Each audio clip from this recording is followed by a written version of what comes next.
Quero que você abra sua Bíblia. Nós vamos meditar nessa noite em uma palavra bem conhecida já de vocês, da maioria de nós. Aquilo que Deus colocou no meu coração para ministrar nessa noite. Eu tenho certeza que Deus vai falar com você. Se você veio aqui nessa noite com o coração aberto, Jesus marcou um encontro com você nessa noite. Existe um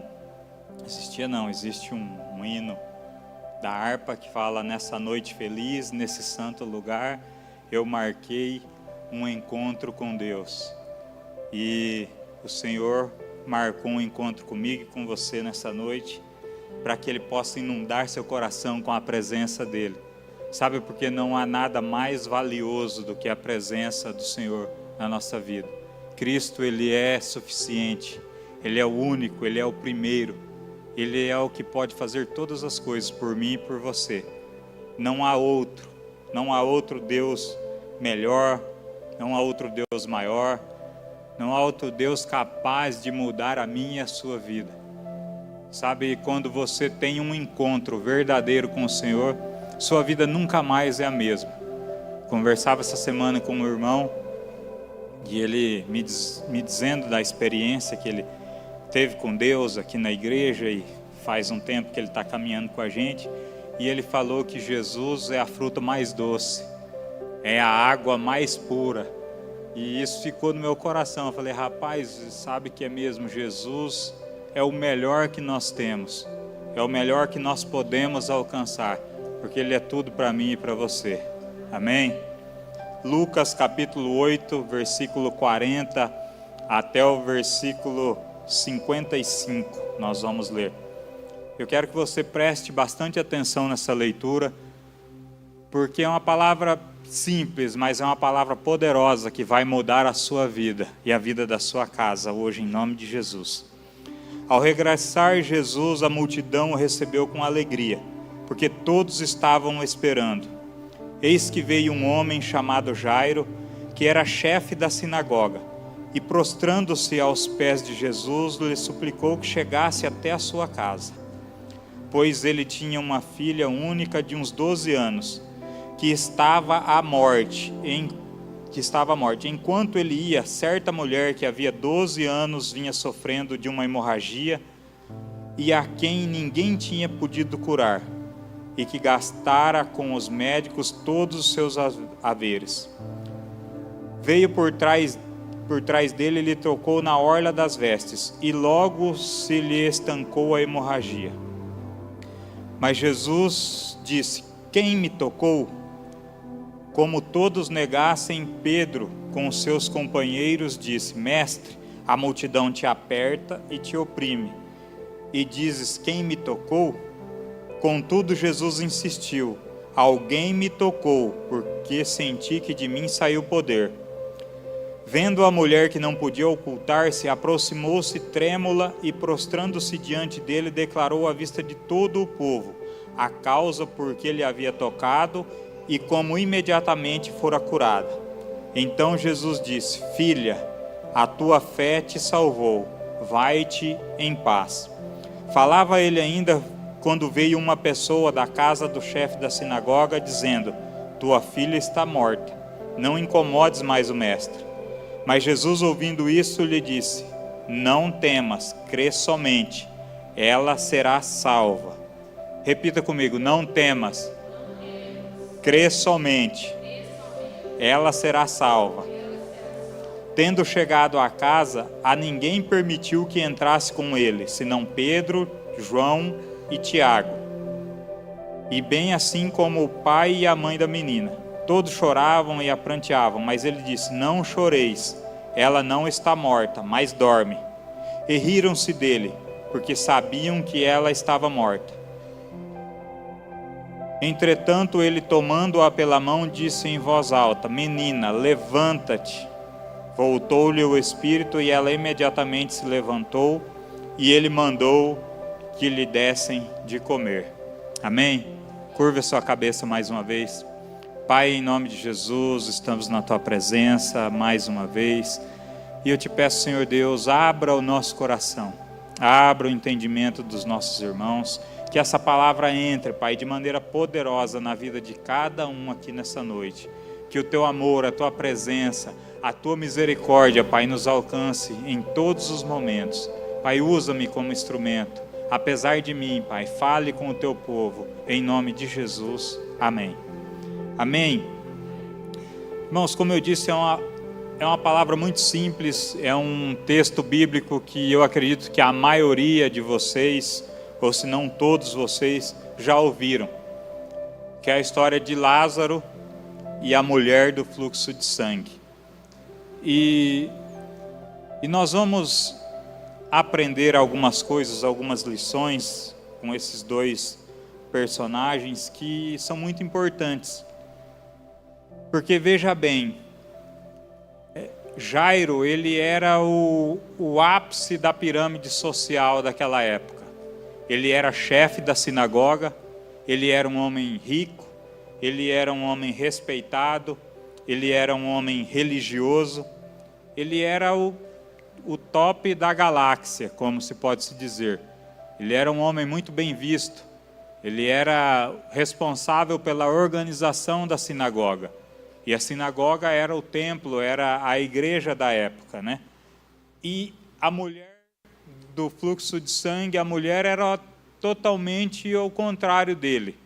Ela era o abismo da exclusão. Ela era pobre, porque já tinha gastado todo o seu dinheiro, Ela era impura pela lei, porque ela tinha uma hemorragia, havia 12 anos. E quem estava nesse período, a mulher que estava nesse período, ela era considerada impura, ela tinha que ficar separada da comunidade, fora do arraial, e ela também era isolada, porque ela tinha que viver isolada lá. Há 12 anos ela vivia isolada, reclusa, discriminada, ela vivia longe da sociedade e ela era rejeitada. E o que faz, e o que nós aprendemos com a história desses dois personagens, de Jairo e da mulher?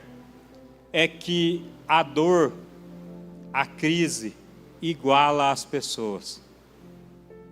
Sabe, é no momento de dor, no momento de crise, que a crise e a dor, ela não escolhe classe social, ela não escolhe título, ela não escolhe formação, ela não escolhe cor, ela não escolhe nada. A crise, ela nivela.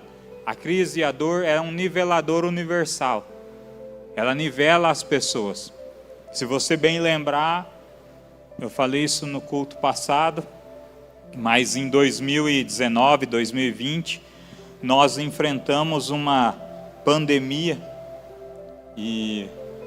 do coronavírus, do Covid, e muitos de nós tivemos parentes nossos que faleceram, perderam a vida. E se você lembrar dessa época, e é uma época que a gente nem gosta muito de lembrar, mas você vai ver que as pessoas que ficavam doentes, elas iam para o mesmo hospital, aqui em Nova Mutum, elas iam para o mesmo hospital, para o mesmo lugar, o tratamento era o mesmo, a condição era a mesma, a UTI era a mesma, os médicos eram os mesmos. Então, a dor, a crise, ela nivela as pessoas. E como que ela nivela? Porque ela traz as pessoas para o mesmo lugar. E aqui nessa história, os dois, tanto Jairo, nós lemos, tanto Jairo como a mulher, tinham um problema sério, grave. A filha de Jairo estava morrendo e a mulher era uma morta-viva. A filha tinha 12 anos, estava morrendo. A mulher havia 12 anos que estava viva, morrendo também, porque ela sofria dessa enfermidade e era algo terrível, que vinha matando ela aos poucos. E ela já estava num estágio muito avançado, grave, porque você pensa bem, 12 anos uma pessoa sofrendo da mesma enfermidade, ela já deveria estar muito debilitada. Mas o que aconteceu? A crise igualou os dois. E o que faz eles virem ao mesmo lugar? Quando a necessidade de Deus nos torna a nós a única opção, nós nos igualamos. Sabe, talvez você tenha um problema sério, você se iguala ao outro que tem um problema também. A gente costuma dizer, e é um ditado até popular, que quando você tem uma doença, ela passa a ser o seu único problema, os outros problemas todos se acabam. Você não pensa em casa, você não pensa em carro, você não pensa em mais nada a não ser na sua saúde. É assim ou não? E essas duas pessoas, eles estavam passando por isso. Mas o que chama a atenção, e é o primeiro ponto que eu quero falar com vocês, é que nós aprendemos com Jairo, é o poder da humilhação. E aí, às vezes, é forte, né? Porque eu não sei você, mas eu não gosto de me humilhar. Eu não sei se você gosta, se tem alguém que gosta de se humilhar. Eu acho difícil, né?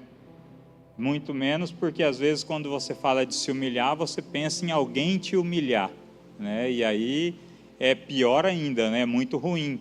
Mas nesse caso aqui não é ninguém que vai te humilhar, e ninguém humilhou ninguém aqui também. Mas Jairo, ele se humilhou na presença de Jesus. Veja, ele era uma pessoa influente daquela localidade. Ele era líder da sinagoga. E a sinagoga era o lugar dos religiosos, e aqueles religiosos não compactuavam muito com o que Jesus vinha fazendo naquela região, naquele local. Jesus estava desconstruindo o que aquela religião estava pregando. E quando ele vê que Jesus, ele sabe da fama de Jesus, Jesus chega naquele lugar, ele tinha acabado de libertar um endemoniado gadareno. E a Bíblia diz que ele chegou naquela localidade e a multidão o recebeu alegre, porque sabia que aonde Jesus estava, acontecia milagres, pessoas eram libertas, vidas eram restauradas, e eles receberam Jesus ali. E Jairo já tinha ouvido da fama de Jesus. Só que o que acontece? Jesus não era bem quisto pelos líderes da sinagoga. Jesus era uma pessoa talvez não grata naquele lugar.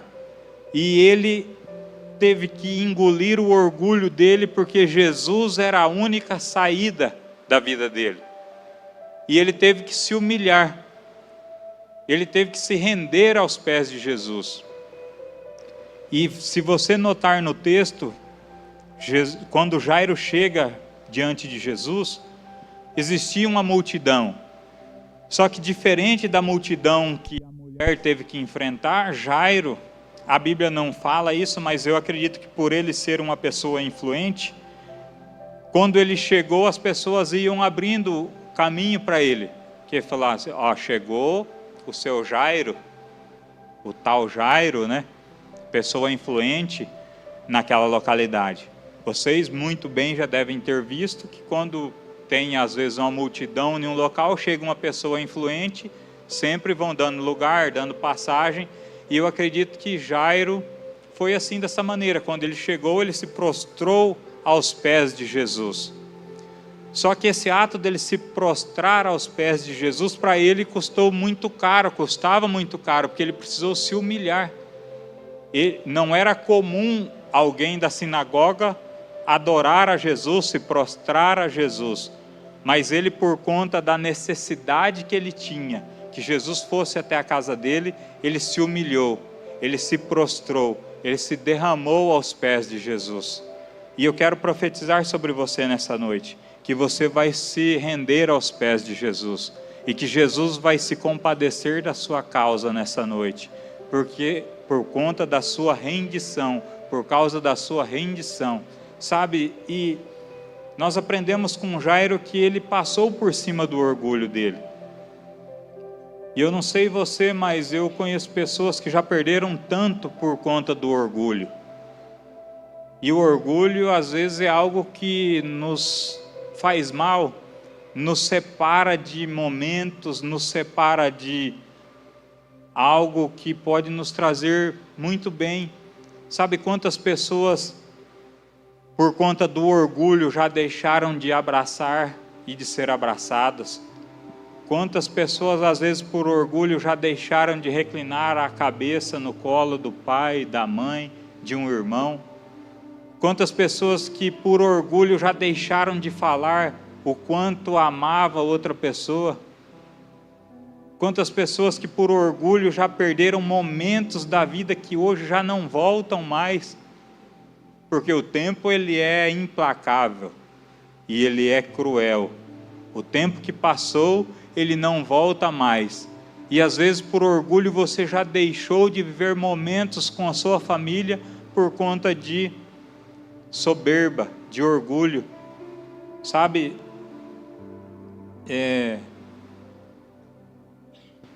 às vezes o orgulho nos afasta de pessoas.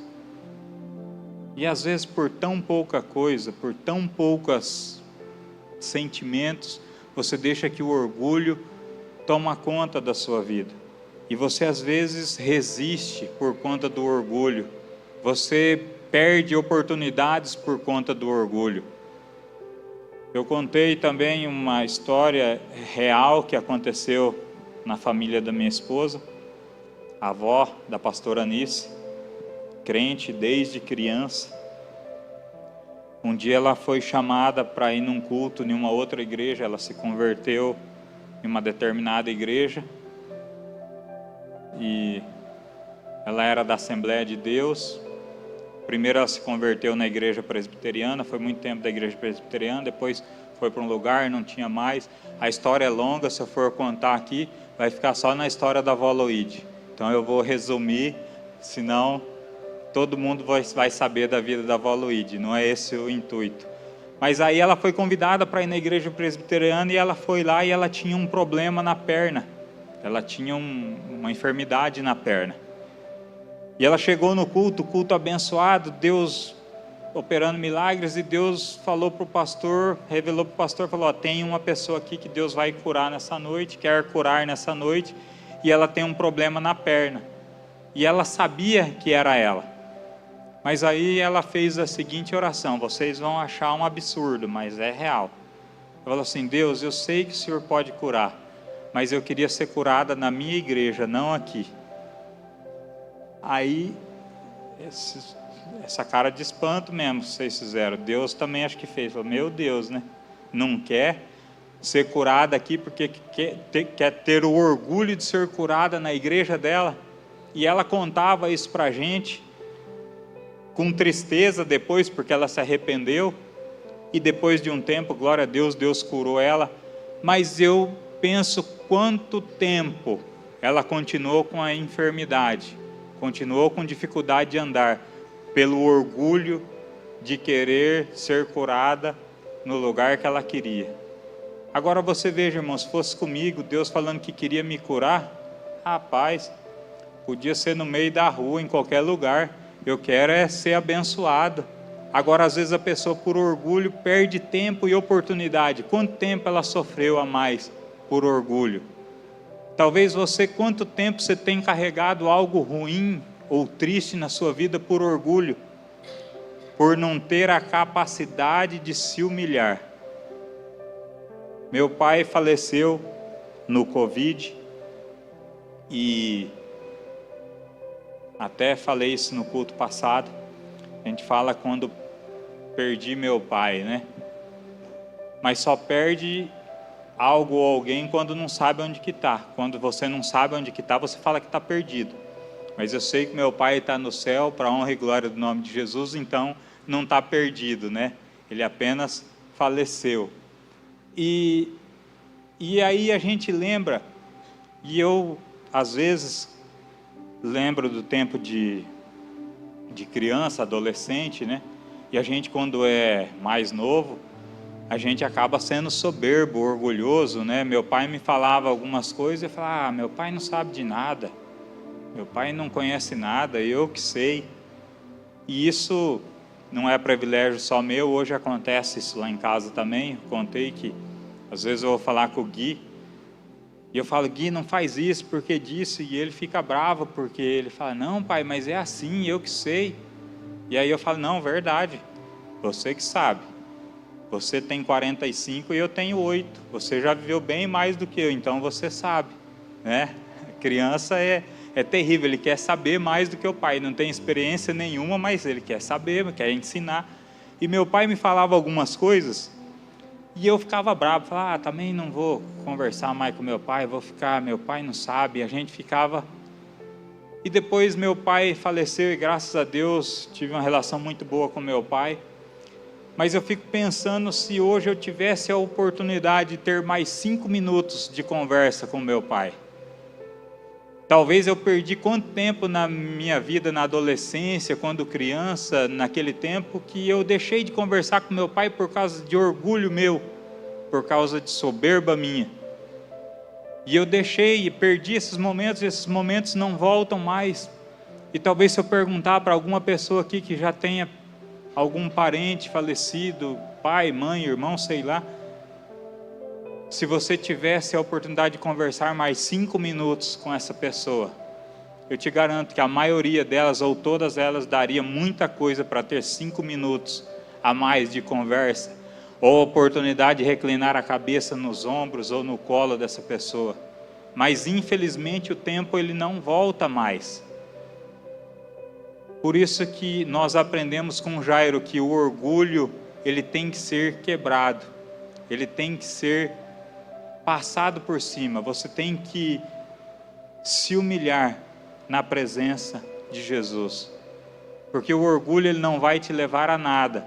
A Bíblia diz em Tiago capítulo 4, versículo 6, que Deus resiste os soberbos, mas dá graça aos humildes.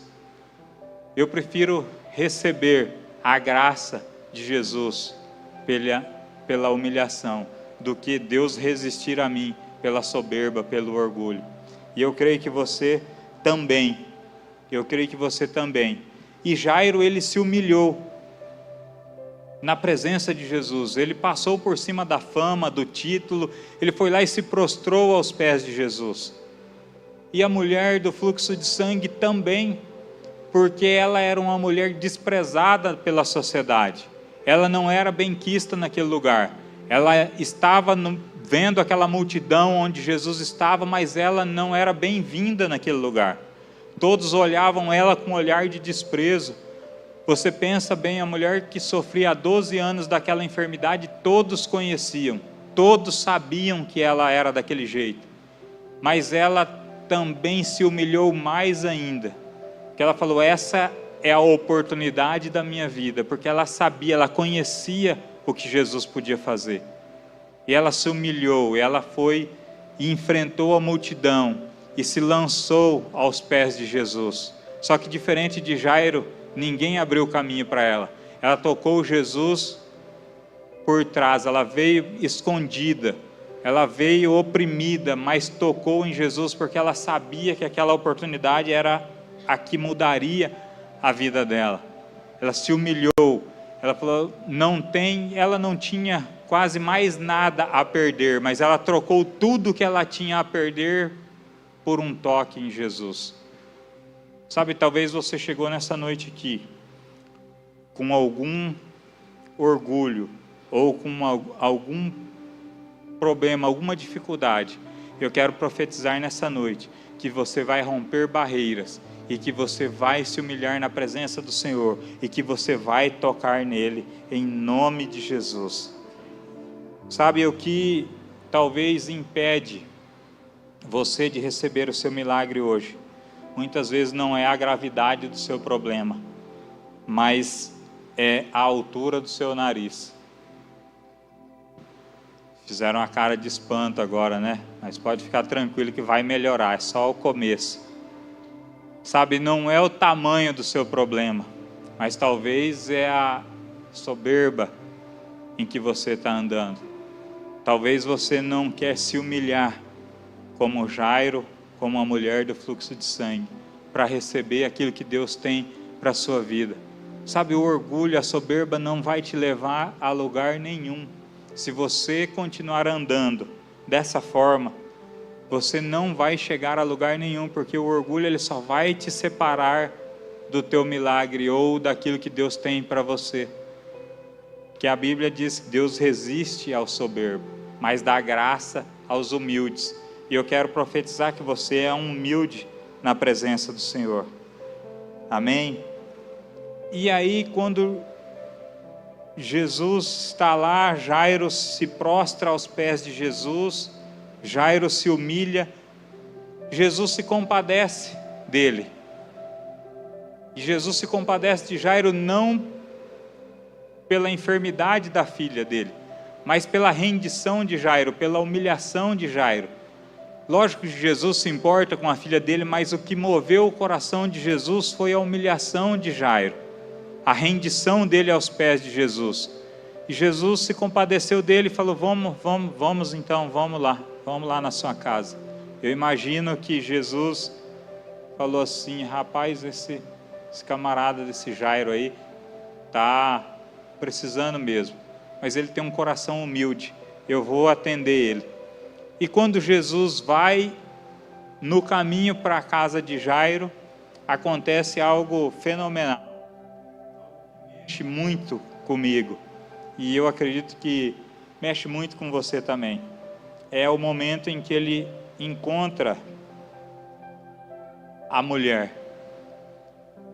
E aqui é uma história que chama muita atenção, porque a mulher, ela, como eu disse, ela já era reprimida, ela era discriminada, e ela vê a chance da vida dela, e ela toca em Jesus, ela toca na orla dos vestidos de Jesus.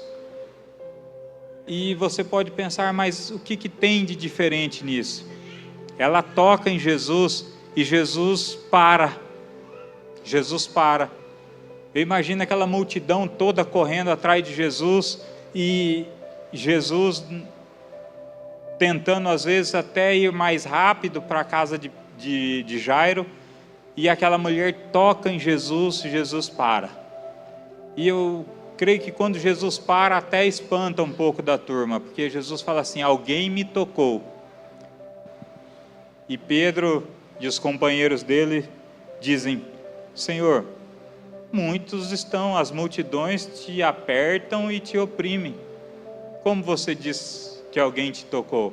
Jesus falou: não, alguém me tocou, porque de mim saiu poder. E aqui eu aprendo algumas coisas que eu quero compartilhar com vocês também. Existe uma diferença entre tocar e uma diferença entre oprimir e apertar. E aqui nós aprendemos que o toque em Jesus, ele tem que ser intencional. Quando você toca em Jesus intencionalmente, aquela mulher, ela tocou em Jesus intencionalmente, porque Jesus era tudo para ela. Jesus era a única opção para ela, era a última opção para ela, e ela toca em Jesus intencionalmente. Sabe, é diferente de quem oprime e de quem aperta.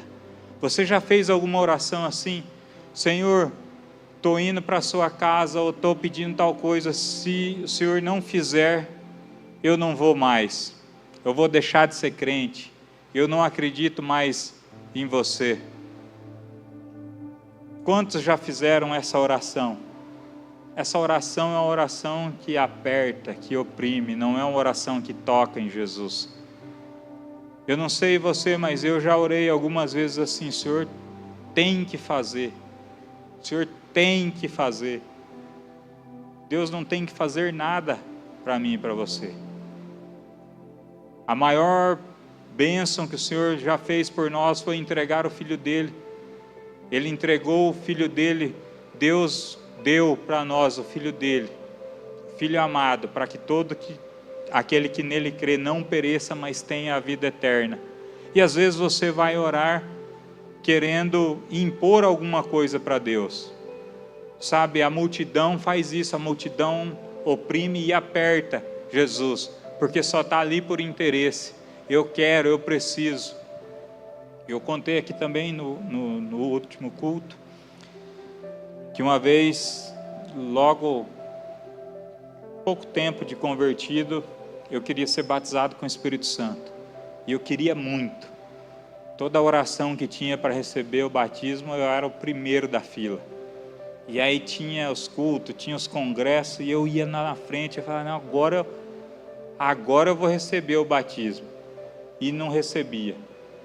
Um dia, eu fui num culto, falei assim, e eu fiz uma oração, desse tipão assim, se eu não receber o batismo com o Espírito Santo, não volto mais nessa igreja aí, não vou ser mais crente não. Acho que Deus não quer nada comigo, de verdade, desse jeito. E eu falo com vergonha, mas eu fiz, então não adianta eu querer remediar, né? E aí foi todo mundo lá na frente, os jovens, para receber o batismo com o Espírito Santo, e todo mundo, e aquele Pentecoste, e a pastora Anice recebeu, minha irmã, meu pai, todo mundo batizado com o Espírito Santo, e eu lá, feito um urutalzão, só mexia o olho assim. Mas pensa num cara que saiu triste, assim, rapaz, eu acho que Deus não quer eu mesmo não, eu acho que nem para ser crente eu estou servindo, porque todo mundo recebe, só eu que não. Falei, mas bom, minha oração está feita, eu falei, está falado, não vou ser mais crente não. Saí de dentro da igreja, parei na janela assim, e tô lá, esperando a turma sair para a gente ir para casa. Chegou uma irmã daquelas do coque, né, e já soltou o manto para mim lá, falou assim, ó, eu dou conforme eu quero, no tempo que eu quero, do jeito que eu quero. E glória a Deus, né? Tá dando glória a Deus porque não foi que você, né, Nadesca? O sabão que eu tomei foi resultado. Tô aí crentão até hoje, glória a Deus, né? Não desisti da caminhada. E ela também, Deus usou ela, falou algumas coisas que estão se cumprindo na minha vida até hoje. Mas o que eu quero dizer é que ninguém tem esse poder de pressionar a Deus, de apertar a Deus, de oprimir a Deus. Não, Deus tem que fazer isso por mim. Deus não te deve nada, irmãos, coloca isso na cabeça, Deus não te deve nada. Você não impressiona Deus. Deus, ele não se move pelo seu drama psicológico. Eu fico imaginando Deus vendo essa oração que eu fiz, né? Acho que ele olhou lá do céu e falou assim, meu Deus do céu, e agora, o que será de mim sem esse menino? Você já pensou, né? Com a nossa insignificância, com a nossa pequenez, você falar assim, não, Deus, eu não vou acreditar mais em você. Pensa bem, talvez você já fez essa oração um dia. Ah, se Deus não me der, eu não vou mais. Deus não é igual o nosso pai e a nossa mãe, né? A gente tem que ser forjado diferente. Eu me lembrei de um negócio agora, quando minha mãe está aí. Quando a gente era criança, pedia alguma coisa para ela, falava assim, ah, se você não me der, eu não gosto mais de você. Ela falava, não tem problema, eu não sou doce para você gostar de mim. Foi desse jeito. Então, com Deus não tem você fazer joguinho psicológico. Nem com a minha mãe não funcionava, você imagina com Deus, né? Então você não tem esse poder de apertar Deus, de oprimir Deus para que Ele faça algo para você. Agora tem uma coisa, quando você se humilha, você se rende, você toca em Jesus, aí o céu para em seu favor. Sabe por que essa mulher, ela veio por trás de Jesus, ela teve um toque intencional, o gesto dela foi silencioso, ninguém viu, ninguém percebeu, mas o céu gritou o nome dela, o céu parou por conta dela, Jesus parou, Jesus mudou a agenda dele por conta do toque dessa mulher. Sabe, Jesus estava indo na casa de Jairo, mas parou por conta dessa mulher, pelo caminho, porque o toque dela foi intencional, e o toque dela moveu o coração de Jesus. Sabe, eu quero profetizar sobre a sua vida nessa noite, que você vai tocar em Jesus, que você vai mudar a agenda do céu em seu favor nessa noite, porque o Senhor, Ele tem interesse em mudar a sua história, Ele tem interesse em mudar a sua vida. Sabe, o céu está gritando o seu nome nessa noite.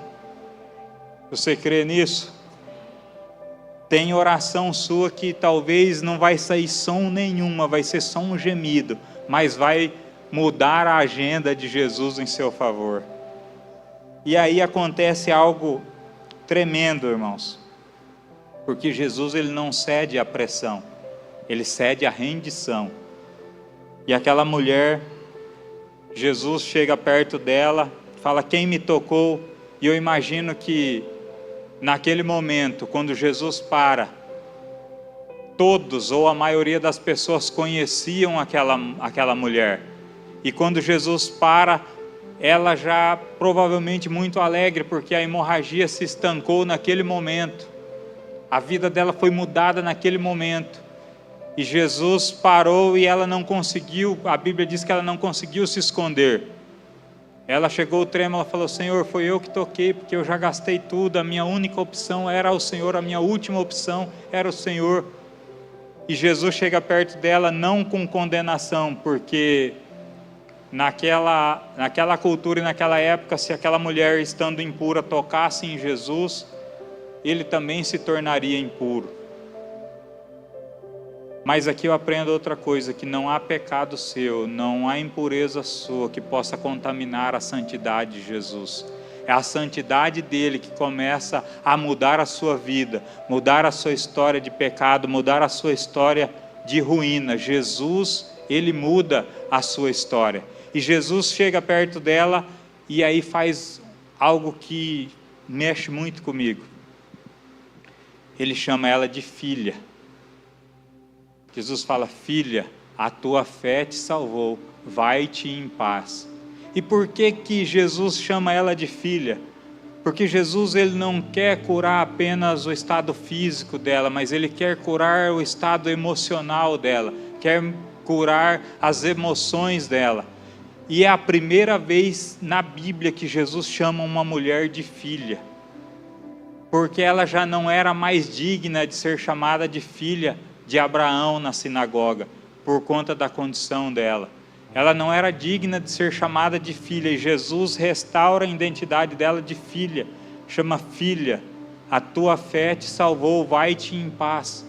E eu quero falar para você nessa noite, eu não sei qual é a condição que você chegou aqui, qual é o seu estado emocional, mas Jesus nessa noite está te chamando de filha, Jesus está te chamando de filho nessa noite. Ele quer mudar a sua história, Ele quer mudar a sua vida, Ele quer curar seu corpo físico, mas também quer restaurar a sua identidade, porque Ele está agora, nesse momento, te chamando de filha, está te chamando de filho, porque eu não sei você, mas eu acho o máximo ser chamado filho de Deus.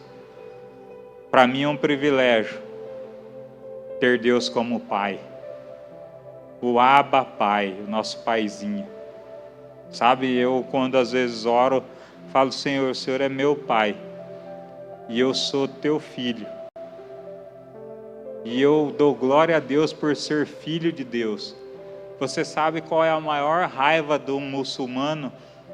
O muçulmano, ele não aceita alguém ser chamado de filho de Deus, porque eles acham que você só pode ser servo de Deus, mas nós somos filhos. Jesus nessa noite está te chamando de filho.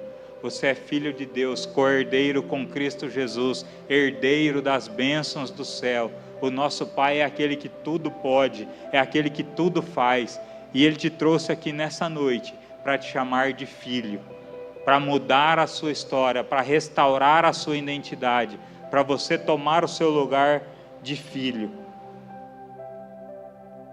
Eu não sei você, mas isso era motivo de você dar glória a Deus, porque o Senhor te chama de filho, não é de alguém chama de filho. Sabe por quê?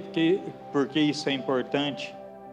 Aquela mulher, ela era conhecida, aquela mulher provavelmente tinha um nome, mas a Bíblia não relata o nome dela, porque ela foi tão desprezada, tão excluída, que a Bíblia relata a mulher do fluxo de sangue. Mas Jesus restaura a identidade dela, chama ela de filha. Ela deixou, naquele momento, de ser chamada pela patologia que ela tinha, para ser chamada de filha. E isso é incrível, porque você talvez conhece alguém que é chamado pela patologia ou pelo estado dele. Ah, aquele lá é um bêbado, é um drogado. Ah, fulano de tal, adúltero. Ah, quantos conhecem alguém assim?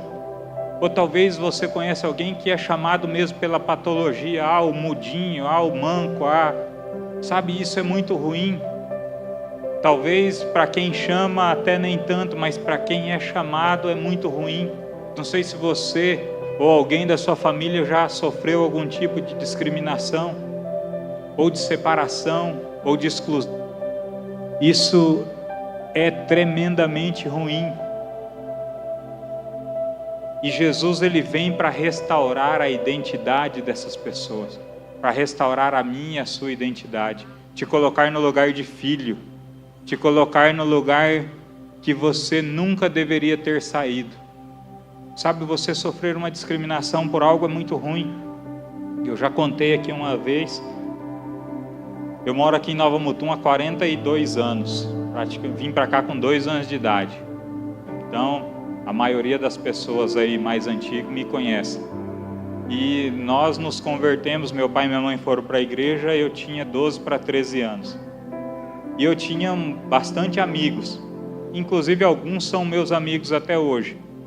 Mas teve alguns que, quando ficaram sabendo que a turma do Alexandre lá passou para crente. Primeiro falava assim, né? Passou para crente.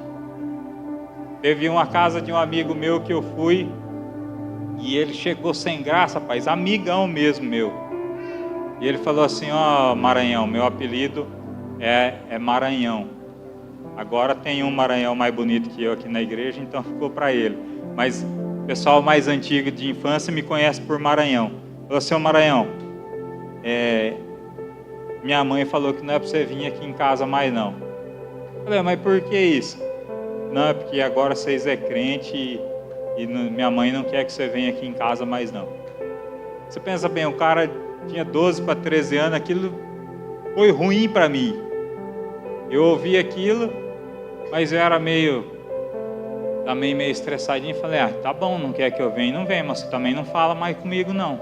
Não quer que eu venha mais na sua casa, também não vou ser mais seu amigo. Mas hoje ele é meu amigo e tá tudo certo. Mas para mim na época foi muito ruim, porque eu sofri uma certa discriminação.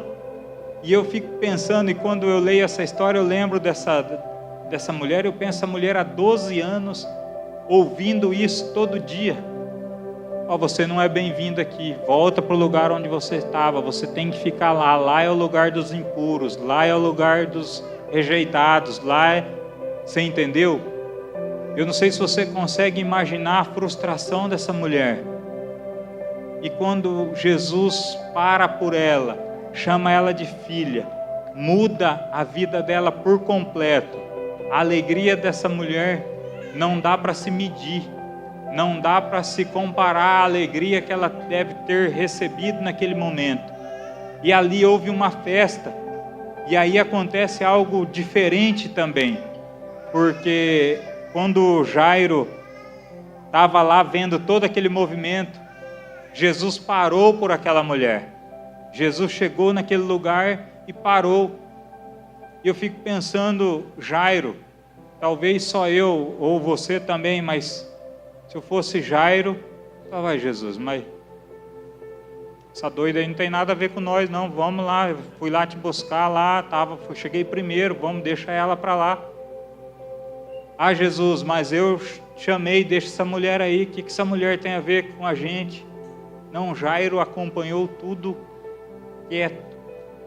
E chega a notícia E tá aquela festa, a mulher foi curada e chega a notícia da casa de Jairo, falando assim, ó, não incomodes mais o mestre, a tua filha já morreu. Sabe, portador de notícia ruim sempre tem aquele que quer te dar notícia ruim, quer estragar o seu dia. Mas Jesus, ele percebeu aquilo. E eu fico imaginando, irmãos, a festa que estava pela mulher que tinha recebido a cura, Jesus prestou atenção ainda naquele detalhe, porque o nosso Deus é um Deus de detalhe. E quando Jairo ouviu aquilo lá, o Senhor Jesus olhou para Jairo. A Bíblia não fala, mas isso eu imagino. Jesus olhou para Jairo e falou, Jairo, presta atenção aqui em mim. Jesus não esperou Jairo desfalecer, porque você pensa bem, uma filha de 12 anos morreu ali junto com ela os sonhos, morreu tudo que o pai projetava para aquela menina, e ele tinha ido atrás de Jesus, para Jesus ir na casa dele para curar ela, e naquele momento ele chega a notícia que ela tinha morrido. Eu me coloco no lugar de Jairo e eu fico pensando, cara, se fosse eu tinha falado, aí Jesus, atrasou 5, 10 minutos que você perdeu com essa mulher aí, ó, eu não sei nem quem é. Tivesse ido lá em casa, minha filha não teria morrido. Talvez ele poderia ter feito como Marta e Maria, falado, Senhor, se o Senhor tivesse aqui, Lázaro, meu irmão, não teria morrido. Se fosse eu e você, será que nós questionaríamos a Jesus ou não? Com certeza. Ó Senhor, eu cheguei primeiro, nós somos assim, não somos? Eu cheguei primeiro, eu preciso, eu quero, eu tenho a preferência. Mas Jairo, ele viu tudo aquilo lá e ficou calado. Quando a notícia chegou, Jesus fez igual a gente faz quando quer falar alguma coisa para o nosso filho. Eu não sei vocês, mas quando eu quero que preste atenção, e às vezes eu fico bravo em casa, falo assim, ó, ei, olha aqui, olha dentro do meu olho aqui, que eu quero te falar alguma coisa. E às vezes fica torcendo assim para não olhar, porque sabe que é duro, né? Mas Jesus conhecia o coração de Jairo e falou, Jairo, olha aqui para mim. A Bíblia não fala isso, eu que estou conjecturando, estou fazendo uma análise. Quando Jesus fala para Jairo, Jairo, antes dele desfalecer, porque ele tinha recebido a notícia, ele já tinha ouvido que a filha dele tinha morrido. Jesus olha para ele e fala assim, Jairo, olha aqui, olha dentro do meu olho aqui. Não temas, crê somente, tua filha vai ser salva. Jesus está olhando dentro do teu olho hoje, irmão, está dizendo, não temas, crê somente, teu problema vai ser resolvido, teu casamento não vai acabar, tua empresa não vai falir, teus negócios não vão perecer, teu filho não vai ser perdido para droga, não temas, crê somente. Sabe, Jesus aqui, ele não faz uma promessa, ele dá uma ordem para Jairo. Jairo, não temas, crê somente. Jesus, ele não dá um conselho, ele não faz uma promessa, ele dá uma ordem para Jairo, não temas. Sabe, Deus está falando para você aqui nessa noite, Nadesca, não temas, Flávio, não temas, o Alisson, não temas, Felipe, não temas, crê somente. O Senhor tem poder, autoridade, domínio sobre todas as coisas. Ele é o único que pode reverter a morte, aquilo que para você talvez um dia esteja acabando ou esteja terminado. Jesus é especialista em resolver ou reverter pontos finais. Não há nada terminado enquanto Jesus não falar que está terminado. E ele diz para Jairo, não temas, crê somente. Eu não sei você, mas isso alegra muito meu coração. Porque eu não sei o problema que você tem enfrentado, ou a dificuldade que você tem vivido. Mas o Senhor está dizendo para você nessa noite, olhando dentro dos seus olhos, não temas, crê somente. Não temas, crê somente. Ele é a solução do seu problema. E Jairo, foi para casa, levou Jesus. E aqui começa a acontecer algo extremamente extraordinário também. Jesus chega na casa de Jairo, e aqui eu aprendo mais algumas coisas com Jesus. E a gente sempre aprende, né? Porque na nossa perspectiva era um atraso, mas na perspectiva de Deus era uma providência eterna. Nunca mais a vida daquelas pessoas seria a mesma. E Jairo levou Jesus, e Jesus chegou na casa dele, e com a ordem: não temas, crê somente. E Jesus chegou na casa de Jairo e não deixou que as outras pessoas entrassem. Sabe, e aqui eu aprendo que talvez pessoas que zombam da sua fé, ou das promessas que Deus tem na sua vida, ou daquilo que você sonha em Deus e que Deus irá fazer, e as pessoas falam que é loucura. Sabe, quando você tem um projeto de Deus, um sonho de Deus, e as pessoas falam: não, isso é loucura, isso não vai acontecer. Pessoas zombam da sua fé. Pessoas que zombam da sua fé não podem entrar na sua casa para participar do milagre que Deus está fazendo na sua vida. Pessoas que zombam da sua fé, Deus vai limpar de dentro da sua casa. Só vai deixar entrar na sua casa aqueles que compactuam, que creem nas promessas que Deus tem na sua vida. Jesus tirou, falou assim: não, sai todo mundo daqui. Só vai entrar Pedro, João, Tiago, a mãe e o pai. Porque Jesus falou assim: ó, ela não morreu, ela está dormindo. Começaram a rir. Sabe quando você fala assim: ó, meu casamento não está perdido, Jesus está nesse negócio, vai mudar a minha história. Pessoas zombam de você. Fala: seu marido é um adúltero, como é que você fala que seu casamento acabou? Quando você fala para alguém: Deus tem projetos, Deus tem bênçãos, Deus tem promessas sobre a minha vida, pessoas riem de você, como já riram de mim. Agora tem uma coisa: essas pessoas não vão poder ver o milagre que Deus vai fazer na sua vida, porque Deus vai tirar da sua vida essas pessoas. Deus está tirando da sua vida pessoas que não sonham os mesmos sonhos que você, que não têm a mesma fé que você, que não creem nas promessas que Deus tem na sua vida. Deus, ele vai tirar de dentro da sua casa. Ele vai fazer uma limpeza para que você viva o milagre que ele tem na sua vida. Poucos serão os íntimos que verão aquilo que Deus tem para fazer na sua vida. Sabe, eu aprendo mais uma coisa com essa história.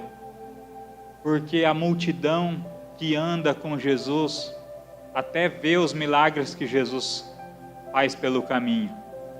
Mas aquele que crê e confia vai viver os milagres de Jesus dentro de casa. Eu vou repetir para isso entrar no seu coração. A multidão que anda com Jesus até vê os milagres dele pelo caminho. Mas aqueles que creem, confiam e esperam viverão os milagres dele dentro da sua casa. Sabe, o Senhor, ele tem muito para a minha vida e para a sua vida. E Jesus faz algo extraordinário. Ele toca naquela menina, pega ela pela mão, fala: levanta-te. E ela levantou, e ela foi curada. Jesus falou para ela: alimentem ela, alimentem essa menina. E o que chama a atenção nessa história é que uma foi curada porque tocou em Jesus. E a outra foi curada porque Jesus tocou nela. Quando Jesus toca em alguém, ele traz da morte para a vida. Ele muda a sua história. E nessa noite, louvor pode subir. Já vamos partir para o final. O Senhor, ele quer tocar na sua vida. Ele quer que você toque nele, toque intencionalmente. Sabe, e eu quero convidar a você a se colocar de pé.